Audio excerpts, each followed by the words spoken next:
said some member states already had more COVID-19 cases than during the peak of the pandemic in March.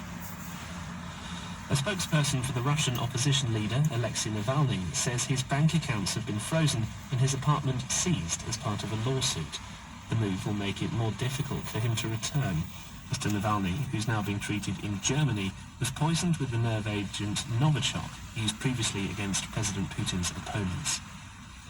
South Korea has condemned North Korea's killing of a civilian official who was apparently trying to defect as unpardonable. The South Korean military said the fisheries official had been apprehended by North Korean troops after he disappeared from a patrol vessel. He'd then been shot dead and his body burned. Police in Louisville in the United States said they've arrested nearly 130 people after a night of protests at the decision not to prosecute the officers who killed Breonna Taylor. Among the detainees is a suspect in the shooting of 2 policemen.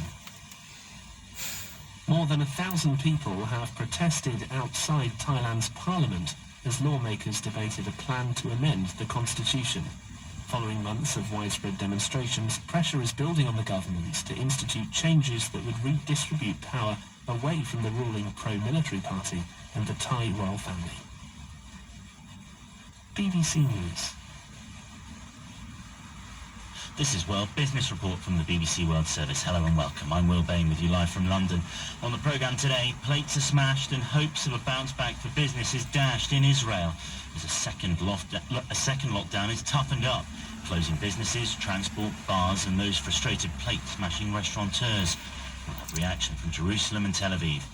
Also on the programme, on the latest leg of our Great American Virtual Road Trip, we're off to the Lone Star State to hear the views of Texans on the coming election. And we hear why there's still so few female bosses of Britain's biggest firms. Women are actually entering these big organisations really on a par with males. But whereas males kind of storm ahead through the promotional ranks, even at the first level, women are not being promoted in proportion to the number of women at that level. We'll hear from the academic demanding not just answers, but solutions. All that to come this half hour. We start, though, in Israel. It took the country 6 months to register 100,000 coronavirus cases, but just the past 32 days to double that number. The rapid escalation in cases has called for a rapid escalation in response. That came today when the government announced tough new measures to come in from Friday. Those will include almost all businesses being closed apart from grocery stores and pharmacies, public transport being shut down, and bars and restaurants being forced to close at one of the busiest times of the year as the country gets ready to celebrate what are known as the High Jewish Holidays. The news was not universally welcomed.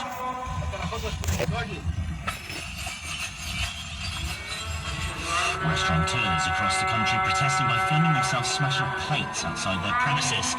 This was meant to be Israel's economic recovery phase from an initial lockdown in the spring that saw around 30% of Israelis lose their jobs.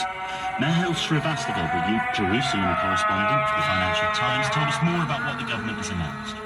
This is supposed to be what they call a hermetic closure, essentially tougher than the last lockdown, tough in the way that we had seen only in China or in Italy during the course of the early lockdown.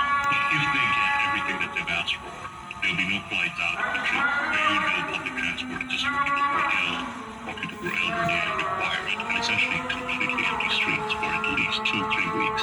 But it isn't clear that they can emerge from this as quickly as they plan to. So the impact will be more widespread than not predicted. And so the rationale of doing it over the holiday period, as you mentioned, is that some of those businesses will be closed already. Yeah, there's competing schools of thought in the government about this, but the general idea was that you would have an 8 or 10 day slower economic period anyways and go into what they call the Jewish High Holy Days, which start with Rosh Hashanah last week and end with like 7 days after a close festival called Sukkot. But also, this is the period in which people go visit their grandparents and parents and spend significant time at home with them. And can you break the chain of infection by preventing that from happening? So these two things kind of met in the middle. The decision was made to do it right away. Presumably, though, it's also a period when families and friends get together, go to restaurants, maybe go out for something to eat together, and with those being closed, that must be disastrous for that sector.